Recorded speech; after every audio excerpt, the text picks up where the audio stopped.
মেঝেতে পড়ে থাকা ময়লার স্তূপ আর বালতি ভর্তি পরিত্যক্ত কাঁচামাল দিয়ে তৈরি হচ্ছে আইসক্রিম, যা রঙিন মোড়কে বাজারজাত করছে পপুলার আইসক্রিম নামের একটি প্রতিষ্ঠান। মাদারীপুরের শিবচর উপজেলায় তাদের আইসক্রিম কারখানায় গিয়ে অস্বাস্থ্যকর পরিবেশ ও মানহীন কাঁচামাল ব্যবহার করায় লাখ টাকা জরিমানা করেছেন ভ্রাম্যমাণ আদালত। এর আগে ২০২৩ সালেও প্রতিষ্ঠানটিতে অভিযান চালিয়ে অনুমোদনহীন খাবার স্যালাইন ও ভেজাল খাদ্যপণ্য জব্দ করে মাদারীপুর জেলা গোয়েন্দা পুলিশ। অভিযানে অনুমোদনহীন শিশু খাদ্য জব্দ করা হয়। সেই একই কারখানায় এবার অভিযান চালিয়ে তাদের জরিমানা করা হয়েছে। শিবচর উপজেলা নির্বাহী ম্যাজিস্ট্রেট জানান, অস্বাস্থ্যকর ও নোংরা পরিবেশে আইসক্রিম উৎপাদন ও শিশুখাদ্য তৈরি করার অভিযোগে পপুলার আইসক্রিম নামের একটি প্রতিষ্ঠানকে নিরাপদ খাদ্য আইনের ৫৩ ধারায় ১ লাখ টাকা জরিমানা করা হয়েছে। Presenting Walton Crystal Series.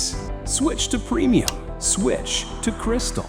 দিন পরে আমরা আবার আসবো, এসে নিয়ে আপনার কাছ থেকে আপনি একটা লিখিত দিবেন যে সবকিছু ঠিকঠাক পেয়েছেন। এটা পেলে পরে আমি আসবো, এসে নিয়ে সব মিলিয়ে দেখবো, দেখার পরে সে শর্ত সাপেক্ষে খুলতে পারবে ফ্যাক্টরি, এছাড়া সে খুলতে পারবে না। বুঝতে পেরেছেন? মানে পরিবেশ আগে ঠিক করবে, তাদের যে খাবারের যে মান এগুলো সে নিশ্চিত করবে, তারপরে তাকে করতে হবে। খাবারের যে কাঁচামালের যে গুণগত মান সেটা খুবই খারাপ এবং অবহেলা দ্বারা সেবা গরিত অর্থ স্বাস্থ্য জীবনহানি বেশিরভাগই হচ্ছে জীবনহানি ঘটানো।